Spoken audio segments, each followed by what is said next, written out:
is it time to press the button once again and bring back a popular feature? We've been on Twitter for 5 years, by the way. Yes, I saw that. Yeah. 5 years. Yeah, which is amazing, because I thought we were Happy only on birthday, from last August, but no, 5 years. 5 years. Yeah. You don't seem a day to. No. Years. So nothing's changed in that time. No. We're in the same place, I'm sure. Just a different wall we're sat in front of. Yeah. Well, welcome back, Leeds in Crisis. Hey, da, da, da, da, da, da, da. You know, I'm surprised it took you an hour and a half. Oh no, we've got to wait. I'm surprised it took you. Why did it took you an hour and a half? We've got to wait. My pre-match preamble thing. Could we start by just praising Wakefield? Well, we're great, aren't we? Well, we've already done that. No, and that even Chris Chester acknowledged that was one of the results in his tenure, and that the way they played for 65 minutes was as good as we've seen this season. After that first 10 minutes, when I thought, oh no, Leeds are back. And once Wakefield got in front, never concerned, because they had nothing thrown at them. How much time and space did Leeds give Jacob Miller? We walked through the defensive issue was Luke Thompson, but about 20 stone lighter. Everybody was talking about the influence Danny Brough has. I think it's made Miller already a more influential because player. Brough takes the pressure off him, because Brough does what he wants to do. And then but Miller, who can just run and see things, is a different kettle of fish this year. Okay. Got great hair as well now. Here's a question that I've got then. Yeah. And we said this, Wakefield have built and built and built. Mm-hmm. I think, and I said this at the start of the season, despite my criticism of Brough last year, I said I thought it was a great signing because he's got a point to prove. Yes. He's got a cause to fight for this year, and he's fighting it. Yeah.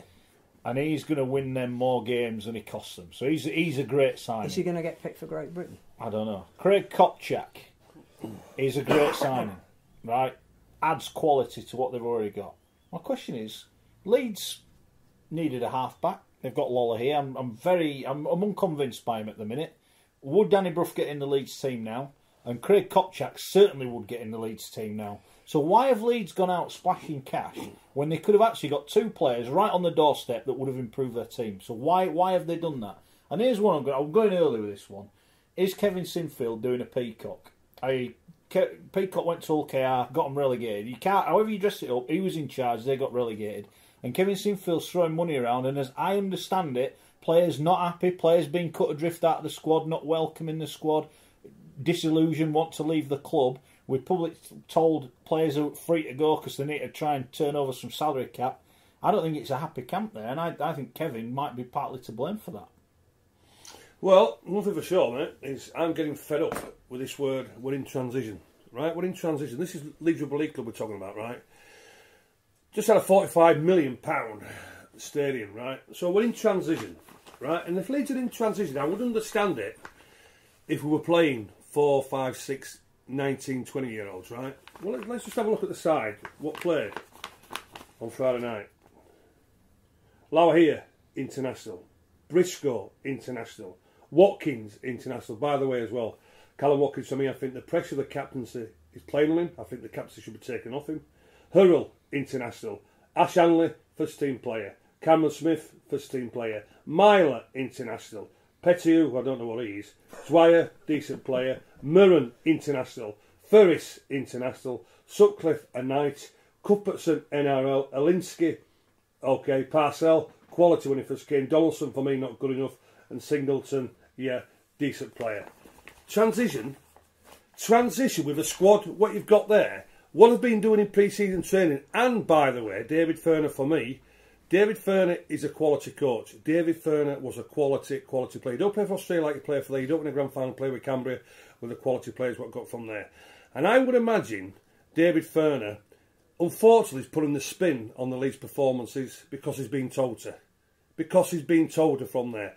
But I would imagine, behind closed doors, that he will be booting doors down. He will be booting everything one can see, because you can see a little bit of frustration in Ferner from there. Some of them players, quite simply, are not good enough to play for Leeds. So what I want to see, what I want to hear from Davies is a little bit more honesty. Because what he's doing is putting spin on performances. We're in transition, yeah, and we're a work in progress. The Leeds fans do not accept that. On Friday night, Wakefield embarrassed Leeds. They embarrassed Leeds. And what Richie said after 10 minutes, for 70 minutes, that game wasn't a contest. And I was speaking to the great man myself on Friday, about 11:15 we was having a chat. And do you know what? Opening that new stadium, well, most of the stadium, I said to Phil, I said, you know what? I'm 53 years of age. I'm sat in my living room here. I'm bouncing off the walls. You know what? Because I want to get out. I want to get out there tonight because you know why? Because of the atmosphere it was going to create. The atmosphere what was created here by the fans. I'm sorry. We are not accepting, as Leeds fans now, this pathetic comment that we're in transition. No, you're not. You're not. You've got enough quality out there on the field. Why you're not playing and performing? They can only answer that from us. But what they put on Friday night was not good enough, and it was embarrassing. And I might agree with you from a point of view from there, where Kevin's coming from there, whether he's interfering or this sort of thing. But what I do know what Kevin Sinfield is saying to these players is telling them home truths. What Kevin is doing, he's telling his players the home truths. And what he's saying to them, if you can't handle the pressure, go find somewhere else. Well, and I think that's the right attitude. All right, well, you're all right saying that. It's a salary cap sport, and players don't have to leave. Players can stay there. I agree. And then when you need them to play, and managers have said to me, and the football managers have said to me in the past, if you've got a small squad of players, or a squad, say 21 at football, that all believe they can play, you will get everything out of those 21 players. As long as they believe they can play. There's people at Leeds know they're not going to get picked. So where's their motivation? What are they going to do? And these are players on long contracts that were given recently. So what's gone on? What is the sea change? What's happened at Leeds? Well, it's quite simple. And Kevin's been open and honest with these players. Because I know he said it to two of the players. This season, I know he said Is he being open and honest, or is he getting it wrong? The two players who he said it to, he's right with them because their future. They have been told this is a do or die season whether you stay as a Leeds player after this season or not. I know the two players who he said, and they're pretty influential player at Leeds. But what he's doing, he's saying to them, if you can't handle the pressure, you're not good enough to play at this club because Leeds is the biggest club in the game. And you look when opposition come there, they don't treat it as an away fixture, Mark. They don't treat it right there. They treat it as an event. They love the facilities. They love the atmosphere. So this is what the pressure of the Leeds players have to handle. And what Kevin's finding out now, and he's finding out from the players, that they can't handle this pressure. So I'm sorry, but they've got to move on. But I'm not accepting. I'm not accepting this ridiculous situation now where we're saying we're in transition because we're not. Rich made this point last week, and he said, "I've basically just gone out and bought 3 good players and put them into a poor squad.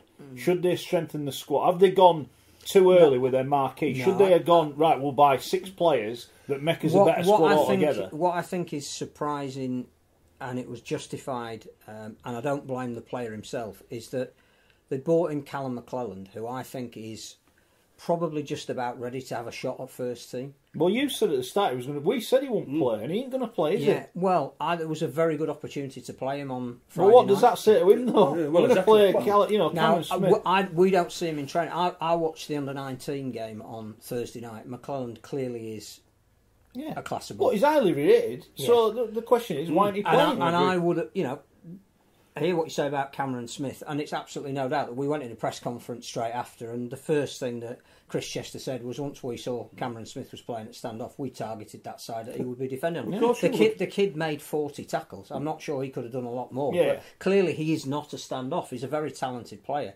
So the decision to play a youngster out of position against 2 of the most experienced and why? I don't know if he did. I haven't seen the game, but why did he not, when it was clear they were getting done? Why did he not say, right, put Lola here back and we'll put someone else at fullback? Nick's asked the question, and it's a fair question.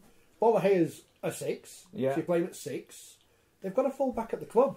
Yeah, can't get He's here. He's playing for Fev. He's there. He's playing for Fev. So why wasn't he playing number 1? But also as well now. He needed to gain some fitness, having been out. But also what people are saying now is that Lola here is not a 6. He's a better full-back. So if Lola here then decides to say, do you know what, I want to play full-back instead of 6, what the hell they're going to do then? Because we'll be the Shaw, they ain't got a scrum half. And I'm not going to go on about him anymore, but they ain't got a scrum half. So if they don't play Lola here, what's going to happen? Him 2 weeks ago.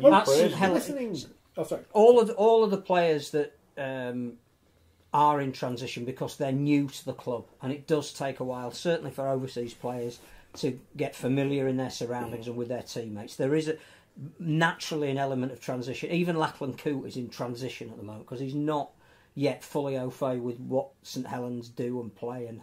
But Leeds had an off performance this week. The players that you're saying aren't cutting it are the ones that you were praising the week before.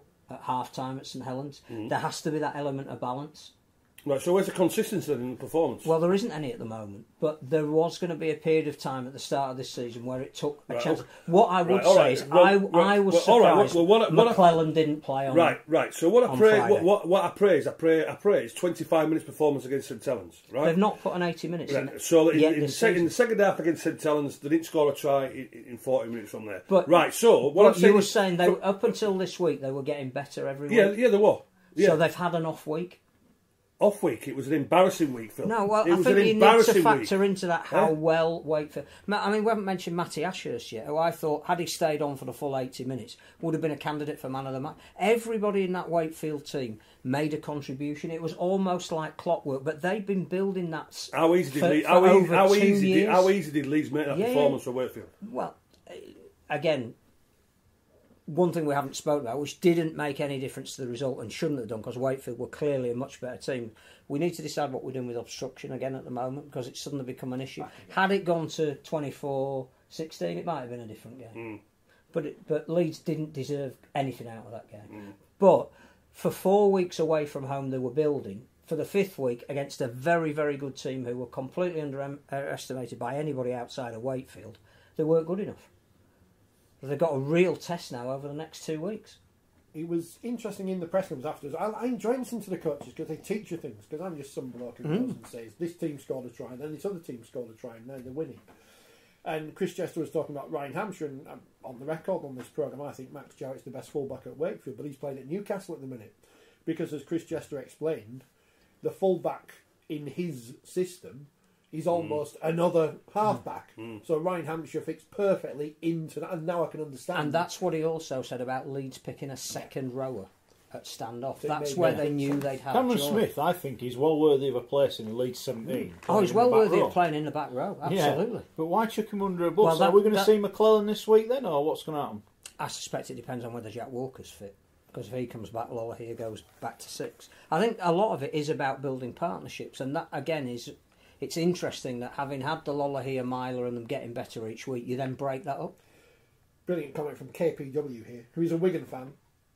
Transition is a retrospective term. Until Leeds improve, they can't call this transition. It's just a decline. Leeds in decline. Leeds in decline. We'll get those t-shirts. Well, and also I think what needs to be factored into it as well is Leeds aren't in decline. They're where they were last year. Yeah, well that's the thing. So they were an inferior team last year. Has the Leeds success, and let's be fair, it's been a golden era where they had the best team. They never really went out and improved it, and all of a sudden now all those players have gone and they're left, You see, also, I was thinking about it today, why is Danny Maguire playing at Hull KR still not playing at Leeds? No, I can't. Why, Garbutt, I'm not, whatever the reasons were, right? Mitch Garbutt, why is Kainos right, it is one for you. Would Mitch Garbutt, Jimmy Kainos and Danny Maguire get in the Leeds team now? Yes, they would. Yeah. Yes, they would. Wouldn't, but Kainos wouldn't. Why wouldn't he? Because he wouldn't get in ahead of Watkins and Hull. So he couldn't play in the back row then? He wouldn't play in the second row? I don't think so, but... And he's a fantastic squad player, but I can see... Hey, I'll tell you what, Kainos would have done a better job at number 6 defensive-wise than what Cameron Smith would have done on Friday night. So the point is, I'm with you, the recruitment, retention... Players getting long-term deals and told the year after they're not, well, they want to get rid of you, or we're trying to get rid of you because we want to get someone else in. What is the plan? What are they going to do? Why are they getting rid of fringe players? Is that just to get some more money in? Yeah, so they can go and sign a big prop forward from Cronulla. Fair enough. Whose name we cannot pronounce. And just to... So are we definitely getting him, are we? I think he's on his way.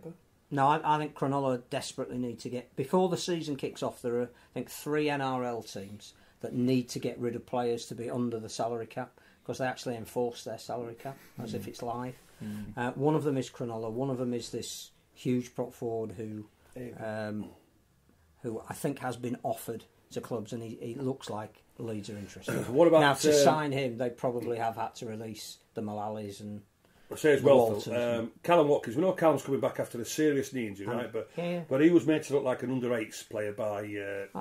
I'm not sure that's fair. He was on Friday, but he's not fully fit. Well, that's what I'm saying. Well, why is he playing then? Right, so what because unfortunately, without reserve grade, the only way you get fit is by playing. So Phil, what I'm saying is, he's going to get fitter quicker by playing at the top level. He's had 4 really tough games, and clearly he wasn't the only one. It's taken a fair bit out of him, more than they would have known, and Tupu exploited that. So what I'm saying But is, Phil, I'm he's confident he'll come back. he's not fully fit. He's lacking confidence, right? But also as well, the captaincy is that a burden for him? No. Should that be taken away just to relieve the pressure? I'm a bit not on his even sure that performances? captaincy these days is an issue. Oh, it is. I'm not sure that it is. I think he's hugely respected in the What do you club. make I'm of not Trent saying Merrin he's getting sin bin dinner for dissent? With the ball in hand. It's Yeah. not acceptable. No. It needs to be better. He was frustrated, wasn't it? But He was, but just you can't do it. need Just to be can't do better. it, yeah. When your just team's can't do not it. playing well and you've been signed as a leader, you don't set that example. Can I ask a question, right? And this is coming from a portly gentleman on a team of rather portly gentlemen, yourself excluded. Oh no, we're 46 caps. Trent Merrin, is he looks like he's carrying a bit of timber. Is that a fair comment, or is that how he always looks? And forgive me, because I don't watch the NRL all the time, but Well, I he think just well, looks as though he's also- carrying a bit of... I don't Also, If you were a horse, you'd say he's carrying a bit of But condition. also, but also as well, mate, because a few Leeds fans said it to me a week or two ago when he mentioned he wants to finish his career in the NRL. Interesting statement, that one. Well, isn't that's it, because he signed a 4-year deal at Leeds, which will take him to 33 years of age. Is he trying to say, I want away from it? I want out of this. I'm not enjoying this. I want to get back to the NRL. I as soon don't as know. possible. I'm just asking a question. No, but what I'm saying is he putting it all in for Leeds? Yeah. Is he putting it all in? 30 tackles. Did he hurt anybody? You'd have to ask the people that he tackled. I just don't know. I just don't know about it. I I just think thought it- that was really poor that he I got think sin bin. what I agree, and there is no excuse for that. What people forget is that some of the greatest players who have come from overseas have needed time to settle. Oh no, I get that. I do Leslie get that. I do Vainicolo get is the that. classic example. Yeah, I I'll do never get forget that. driving up to Almonds. Odsal and seeing, before he'd even played a game, all of the posters about the volcanoes about to erupt. He came having had a season virtually wrecked with a knee injury his last year at Canberra, and it took him a year. And there were Bradford fans saying, I don't know why we signed this bloke, I don't know why he's the poster boy. He'll never. You talk to people now about who is one of the greatest wingers that ever played in the Super League. yeah. You know, Matt Gidley, unfairly compared to Jamie Lyon from the minute he arrived. The first season he was at St Helens, virtually every St Helens fan said, I don't know why we've signed this bloke, he's not the same as league as Jamie. By the time he went, they were crying that he was going. They're 5 games in, 4 of which have been against the top teams from last year. Yeah, but if Leeds want to be a top They- team, Phil, they've got to absolutely. win some of these But games. there has to it's all be- right saying, oh, we've No, lost at but Wigan, we've that's lost what- at Saints. You can't then get pumped But by Wakefield they're- at home. No, but they've got Wakefield twice away. The telling factor for Leeds this year will be, can they go to Wakefield and pick those points back up? And by that time, there'll be no excuse about new players coming in aren't yet fully acclimatised. They'll be telling fans to go to Wool on Friday night. Never mind going to Wakefield. Happy camp. Great point from David. I want you to put this to Phil. So Philly's happy, Golding is getting match fit at Fev, but Watkins getting match fit in the lead side. What's the difference? Yeah, what's the difference?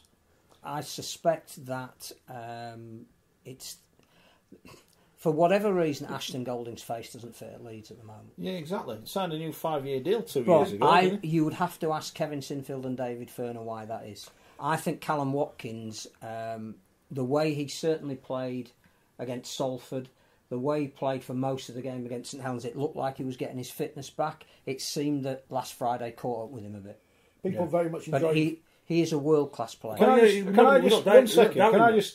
Can I just answer Ian's fault? Can't you all give Wakefield some credit? We opened Yeah. the show. Oh, yeah, First 15 yeah, minutes was absolutely. all And the about first how thing I Wakefield said was. before we Wakefield talked was about amazing. Leeds all about was how good Chris Wakefield Chester. was. So, Wakefield embarrassed Leeds, so don't Wakefield be were giving outstanding. that. So Don't be absolutely. giving that. Yeah. Go on, what do you say? Go Sorry. listen to other podcasts. Leeds. People enjoying the fact that Phil's back to defend the indefensible. It's like listening to fighting talk. That's what I'm here for. We've missed it. That's what I'm We're here for. too easy with Scott. Captain Gibbers. It wouldn't be the same programme if you couldn't do that. I know people have said that we've talked about Leeds too I'm much. going to go but easy on them vodkas. One final point on Leeds, possibly. Captain Gibbers says, is Leeds' issues, or are Leeds' issues, down to the legacy of McDermott no hiring new players steadily over the years? McDermott, I've described many times as Fergie. Fergie went to escape Man United because Can I just speak about that? Hands up, anyone who thinks Brian McDermott did the recruiting when he was coach at Leeds. No, I didn't. No, so that is a poor question. It's not I- McDermott's legacy. It's Gary Edrington who signed all the players, and now Kevin's come in with a completely different agreement. I've got a horrible feeling Leeds are going to end up with a lot of big money players on big money deals that don't want to be at Leeds. Right. I think there's some pain to come at Leeds, Speaking and I of- am not going to enjoy it one bit. Speaking of portly there gentlemen, are 2 players that Brian McDermott identified that he wanted to sign, Go on. who would have replaced. I'm not going to tell you who they are. Who Come would on, have, who tell would us. have replaced two of the generational players, and neither of them signed. Why? Did they want to come to Leeds? I don't know. I don't know how far the negotiations got. Have I you don't got know a pen? if it was Write a it down, money I thing. want to know what Is that it is. David Fafita?